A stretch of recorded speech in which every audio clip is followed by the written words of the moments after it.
Hello everyone, रघुवर GK में आप सभी का स्वागत है। आज हम लोग समास के बारे में डीपली अध्ययन करेंगे। कोई भी एग्ज़ाम जिसमें आपका हिंदी पूछा जाता है उसमें समास एक बहुत इम्पोर्टेंट चैप्टर होता है। तो आप इसे ध्यान से देखें और पूरा वीडियो देखें, और वीडियो पसंद आए तो चैनल को सब्सक्राइब ज़रूर करें। तो चलिए आज का क्लास हम स्टार्ट करते हैं। देखिएगा समास क्या है। तो समास का आपका डेफिनीशन होता है दो या दो से अधिक पदों के मेल से बनने वाले शब्द को समास कहते हैं। समास आपका क्या होता है? समास में आपका पदों का मेल होता है। तो आप इसे ध्यान रखेंगे कि दो या दो से अधिक पदों के मेल से बनने वाले शब्द को समास कहते हैं। इसका एग्जाम्पल देखिएगा, गंगाजल अर्थात गंगा का जल, लंबोदर अर्थात लंबा है उदर जिसका अर्थात गणेश। उसके बाद और एग्जाम्पल देखें तो आपका पंचवटी हो गया, लोटाडोरी हो गया, राधा कृष्ण हो गया इत्यादि इसके क्या है एग्जाम्पल है। देखिएगा नोट दिया गया है कि समास का अर्थ क्या होता है। तो समास का अर्थ होता है संक्षेपीकरण करना, घटाना या कम करना। तो समास का अर्थ होता है संक्षेपीकरण करना। समास में क्या होता है? छोटा किया जाता है। जैसे देखिएगा गंगा का जल से क्या हो गया है? गंगाजल हो गया है। लंबा है उदर जिसका, इससे छोटा होकर क्या हो गया है? लंबोदर हो गया है। तो समास क्या होता है? समास आपका दो या दो से अधिक पदों के मेल से बनने वाले शब्द को समास कहते हैं। एग्जाम्पल हमने दिया। और समास का अर्थ क्या होता है? संक्षेपीकरण, घटाना या कम करना। आपका यहाँ से डेफिनीशन भी पूछा जा सकता है, या पूछा जा सकता है कि समास का अर्थ क्या होता है। ऑप्शन दिया रहेगा, उसमें से आपका ज़रूर दिया रहेगा कि संक्षेपीकरण, घटाना या कम करना। तो इन्हीं में से कोई आपका सही उत्तर होगा। चलिए अब हम देखते हैं समास के भेद। तो समास के कितने भेद होते हैं? तो समास के आपका 6 भेद होते हैं। ऐसे आपका समास का मुख्य 4 भेद बताया गया है, लेकिन अलग अलग करके पढ़ने पे हम उसके 6-7 भेद को पढ़ते हैं। तो समास के मुख्यतः 6 भेद हैं। कौन कौन से हैं? पहला है आपका अव्ययी भाव समास, दूसरा होता है आपका बहुव्रीहि समास, तीसरा है तत्पुरुष समास, चौथा है कर्मधारय समास, पांचवा है द्वंद्व समास और छठा है द्विगु समास। अब हम इसको एक एक करके काफ़ी डीपली पढ़ेंगे, तो आप ध्यान से वीडियो को देखेंगे। चलिए हम स्टार्ट करते हैं। सबसे पहला हम पढ़ेंगे अव्ययी भाव समास के बारे में। देखिएगा हमारा पहला है अव्ययी भाव समास। तो अव्ययी भाव समास क्या होता है? तो जिस समास में पहला पद प्रधान हो और वह अव्यय हो उसे अव्ययी भाव समास कहते हैं। देखिएगा अव्ययी भाव समास को संस्कृत में कहा जाता है न व्यय इति अव्यय, मतलब जिसमें व्यय न हो उसे अव्यय कहा जाता है।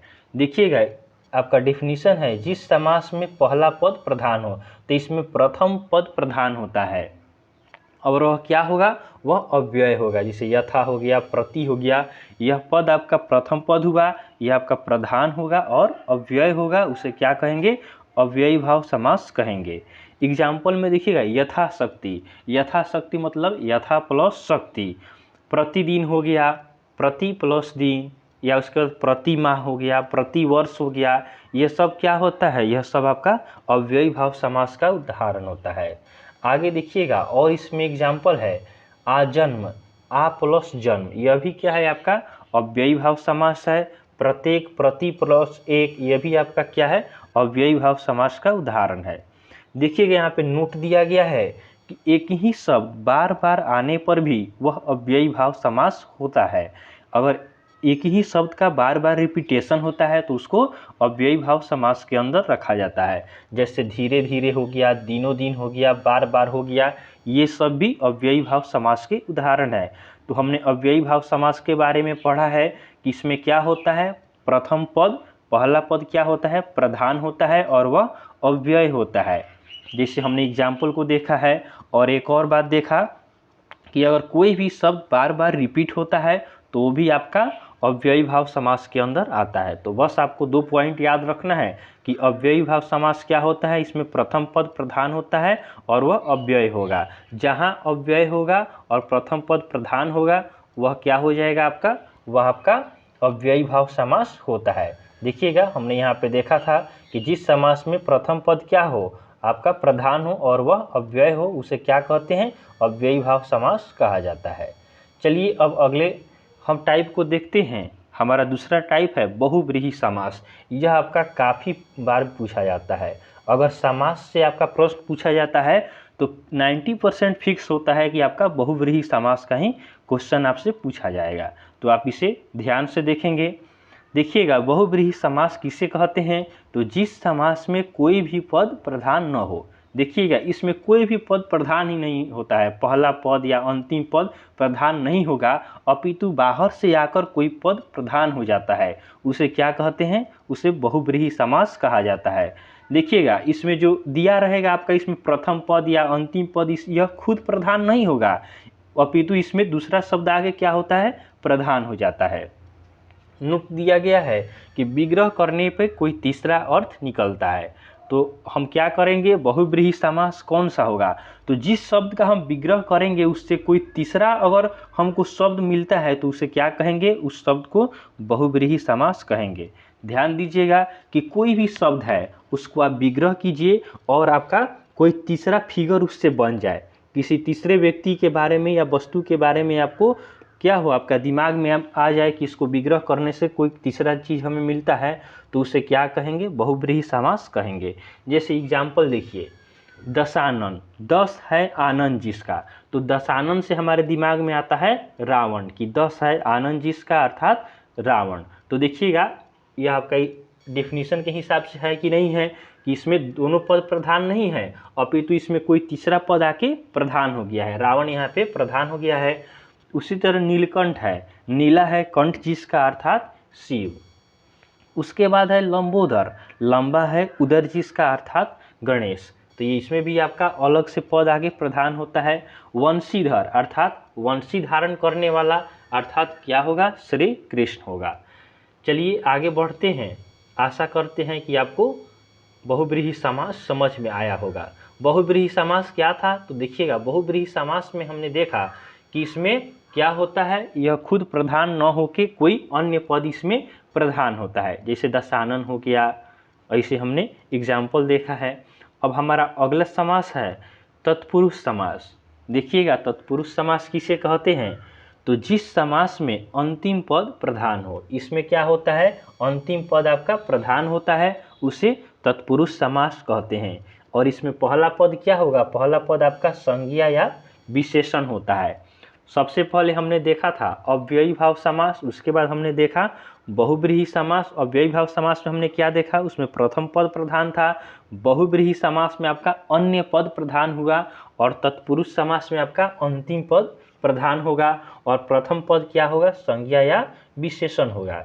एक नोट दिया गया है कि इसमें दोनों पद किसी न किसी कारक चिन्ह से बंधे होते हैं। तो देखिएगा, कोई भी आपका शब्द दिया रहे और वह कारक चिन्ह से बंधा हो, वह क्या हो जाएगा? वह आपका तत्पुरुष समास हो जाएगा। तो आप ध्यान रखेंगे कि इसमें क्या होता है? अंतिम पद प्रधान होता है और पहला पद संज्ञा या विशेषण होगा। और नोट, सबसे तो जरूरी आपका नोट है, आप इसी से आप पकड़ सकते हैं कि कौन सा शब्द तत्पुरुष समास है। तो जिसमें दोनों पद क्या हो? दोनों पद किसी न किसी कारक चिन्ह से बंधा होता है, उसे तत्पुरुष समास कहा जाता है। चलिए इसका एग्जाम्पल देखते हैं। जैसे एग्जाम्पल देखिएगा, आपका रोगग्रस्त, तो रोगग्रस्त को हम तोड़ते हैं तो रोग से ग्रस्त, तो से यहाँ पे क्या है? से आपका यहाँ पे कारक चिन्ह है। जैसे राजा रानी हो गया, तो राजा की राज रानी अर्थात राजा की रानी हो गया। राजकुमार अर्थात राजा का कुमार। यज्ञशाला, यज्ञ के लिए शाला, तो देखिएगा यहाँ पे से, की, का, के लिए, यह सभी क्या है? यह सभी आपका कारक चिन्ह है। अगर आप कारक चिन्ह को नहीं जानते हो तो हमने नीचे आपको दिया है कि कारक चिन्ह कौन कौन से होते हैं, कहाँ पे कौन से कारक चिन्ह का यूज किया जाता है। तो हमने तत्पुरुष समास में देखा कि इसमें क्या होता है? अंतिम पद प्रधान होता है और प्रथम पद आपका संज्ञा या विशेषण होगा। और आपको बस एक बात ध्यान देना है कि इसमें तत्पुरुष समास में क्या होता है? शब्द के बीच में आपका कारक चिन्ह छुपा होता है। जैसे हमने देखा रोगग्रस्त अर्थात रोग से ग्रस्त, राजरानी अर्थात राजा की रानी, राजकुमार अर्थात राजा का कुमार, यज्ञशाला अर्थात यज्ञ के लिए शाला। तो आप ध्यान दीजिएगा, काफ़ी इजी है।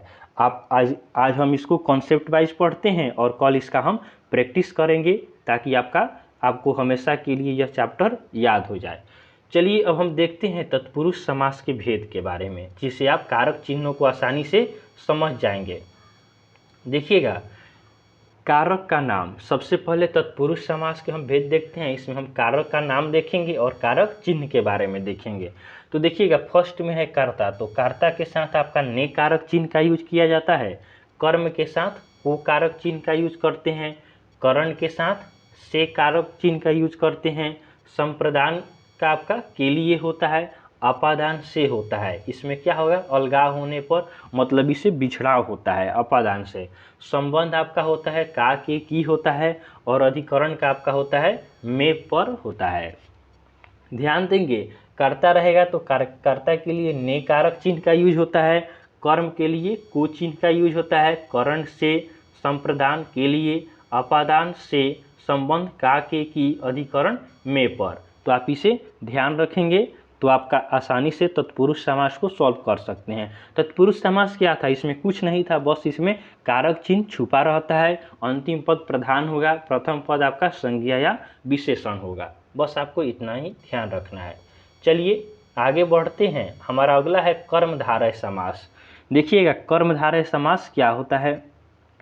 तो जिस समास का उत्तर पद प्रधान हो, इसमें भी आपका उत्तर पद प्रधान होता है तथा पूर्व पद और उत्तर पद क्या होता है, पूर्व पद और उत्तर पद में आपका उपमान और उपमेय का तथा विशेषण विशेष्य का संबंध होता है, उसे कर्मधारय समास कहते हैं। देखिएगा, यह भी आपका बहुव्रीहि समास के जैसे होता है। देखिएगा, कमल नयन अर्थात कमल के समान नयन। उसके बाद और एग्जाम्पल हम देखें तो यहाँ पे आपका दिया है परमेश्वर। परमेश्वर परम है जो ईश्वर, उसे क्या कहते हैं, परमेश्वर। महात्मा महान है जो आत्मा, उसे क्या कहेंगे, महात्मा कहेंगे। महापुरुष महान है जो पुरुष, तो इसे क्या कहा जाता है। इस तरह के आपका हमने कर्मधारय समास को देखा कि कर्मधारय समास में उत्तर पद प्रधान होता है तथा पूर्व पद व उत्तर पद में उपमान उपमेय तथा विशेषण विशेष्य का संबंध होता है, उसे कर्मधारय समास कहा जाता है। जैसे हमने आपका देखा कि कमल नयन में हमने क्या देखा, कमल नयन में देखा हमने कि कमल के समान नयन अर्थात कमल नयन। आगे हमने देखा है कि आपका परमेश्वर परम है जो ईश्वर, उसे क्या कहते हैं, परमेश्वर कहते हैं। महात्मा अर्थात महान है जो आत्मा। उसके बाद हमने देखा महापुरुष अर्थात महान है जो पुरुष, तो हमने इसे देख लिया है। अब चलिए अब हम पढ़ेंगे द्वंद्व समास के बारे में। द्वंद्व समास आपका काफ़ी इजी है। द्वंद्व और द्विगु तो काफ़ी इजी है। टीचर क्या करते हैं कि पहले द्वंद्व और द्विगु समास कहीं पढ़ाते हैं ताकि बच्चे क्या हो, लोभित हो जाएं। द्वंद्व और द्विगु समास तो कोई भी आपका बना सकता है। द्वंद्व समास क्या होता है, तो जिस समास के दोनों पद प्रधान हो उसे क्या कहते हैं, उसे द्वंद्व समास कहा जाता है। इसमें क्या होता है, आपका दोनों पद प्रधान होते हैं, उसे द्वंद्व समास कहते हैं। देखिएगा, नोट दिया गया है, द्वंद्व समास में दोनों पद संज्ञा सर्वनाम अथवा क्रिया हो सकते हैं। जैसे भाई बहन हो गया, राधा कृष्ण हो गया, लोटा डोरी हो गया, लाभा लाभ हो गया। भाई बहन अर्थात भाई और बहन, राधा कृष्ण राधा और कृष्ण, लोटा डोरी लोटा और डोरी, लाभा लाभ लाभ और अलाभ। तो इसमें एक टाइप के शब्द होते हैं और इसमें दोनों पद क्या होते हैं, प्रधान होते हैं। तो आप इसे ध्यान रखेंगे। द्वंद्व समास किसे कहते हैं, तो जिस समास के दोनों पद प्रधान हो उसे द्वंद्व समास कहा जाता है। भाई बहन, राधा कृष्ण, उसके बाद पापा मम्मा, इसे इस तरह के शब्द आपका हो सकता है। चलिए हम अगला देखते हैं। अगला हमारा क्या है, द्विगु समास है। तो देखिएगा, द्विगु समास क्या होता है, तो द्विगु समास आपका वह कर्मधारय समास जिसका पहला पद क्या हो, संख्यावाचक हो, उसे द्विगु समास कहते हैं। तो देखिएगा, जहाँ भी आपका पहला पद संख्यावाचक मिला बस आंख बंद करके आपको द्विगु समास को मार देना है। तो देखिएगा, द्विगु समास क्या होता है, तो वह कर्मधारय समास जिसका पहला पद संख्यावाचक हो उसे द्विगु समास कहते हैं। जैसे त्रिफला अर्थात तीन फलों का समाहार, पंचवटी, त्रि अर्थात तीन, देखिए यहाँ पे पंच पाँच हो गया, तिरंगा से यहाँ पे तीन हो गया, त्रिकोण से तीन हो गया, चौराहा से चार यहाँ पे हो गया। तो पंचवटी पांच वटों का समाहार, तिरंगा तीन रंगों का समाहार, उसके बाद आपका त्रिकोण हो गया, तीन कोणों का समूह हो गया, चौराहा हो गया, 4 राहु का समूह हो गया। तो द्विगु समास क्या होता है, तो इसमें पहला पद क्या होता है, संख्यावाचक होता है। तो आप इसे ध्यान रखेंगे, पहला पद संख्यावाचक होगा वह आपका द्विगु होगा, जिसमें दोनों पद प्रधान होंगे वह आपका द्वंद्व समास होगा। चलिए आखिरी देखते हैं, आखिरी आपका एक नय्य समास के बारे में पूछ लिया जाता है। तो चलिए इसके बारे में थोड़ा हम पढ़ लेते हैं कि नय्य समास क्या होता है। आखिरी आपका है नय्य समास। देखिएगा नय्य समास क्या होता है। नय्य समास के बारे में पढ़ते हैं। नय्य समास से आपका न, जिस समास में आपका जिस तत्पुरुष समास का पहला पद क्या हो, न हो अर्थात या ना हो या फिर अन हो, इसमें आपका क्या होता है, नय्य समास में आपका निगेटिव सेंस प्रकट होता है। तो जिस तत्पुरुष समास का आपका पहला पद न हो, ना हो, अन हो इत्यादि निषेधवाचक शब्द हो तो उसको नय्य समास कहते हैं। यह किस में होगा, यह आपका प्रथम पद में होगा। यह आपका किस पद में होता है, यह आपका प्रथम पद में होता है। तो जिस समास के प्रथम पद में न, ना, अन लगा रहे अर्थात निगेटिव सेंस जिससे हो वह आपका नय्य समास हो जाता है। इसका एग्जाम्पल देखिएगा, तो इसका एग्जाम्पल हो जाएगा जैसे अन्याय। तो अन्याय क्या है, अन्याय से आपका निगेटिव सेंस होता है अन्याय। तो देखिएगा अन इसमें आ गया। उसके बाद और एग्जाम्पल देखिएगा जैसे नालायक। नालायक भी क्या है, इसमें भी आपका निगेटिव सेंस है। तो नालायक से आपका ना हो गया, अनाचार हो गया, अनाचार हो गया। तो इसमें भी आपका न हो गया, अनाचार। तो अन हो गया इसमें। तो देखिए नय्य समास क्या होता है, तो नय्य समास आपका जिससे निगेटिव सेंस हो वह आपका नय्य समास कहलाता है। इसमें क्या होता है, प्रथम पद आपका न, ना, अन होता है। एग्जाम्पल हमने देखा अन्याय, अनाचार, नालायक, ये सब क्या होता है, नय्य समास का आपका एग्जाम्पल हो गया। तो इस तरह हमने आज समास के सभी आपका कॉन्सेप्ट को काफ़ी गहरी तरीक़ों से हमने देखा है। आपको अब कॉन्सेप्ट में कोई दिक्कत नहीं होना चाहिए। अगर आपको कोई दिक्कत हो तो आप हमें कमेंट कर बताएं कि कहाँ आपको प्रॉब्लम है, हम उसे सॉल्व करने की कोशिश करेंगे। और कल हम इसका एक प्रैक्टिस सेट लेकर आएंगे, जिसके बाद आपको समास में कभी कोई प्रॉब्लम न होगा। तो आप उस प्रैक्टिस सेट को भी अवश्य देखें। तो अगर आपको वीडियो पसंद आया हो तो आप वीडियो को लाइक करें और चैनल को सब्सक्राइब करें और अपने दोस्तों के साथ इसे शेयर करते रहें। तो चलिए आज के लिए हम इतना ही रखते हैं, फिर एक नए वीडियो के साथ आपसे मिलेंगे। तब तक के लिए धन्यवाद।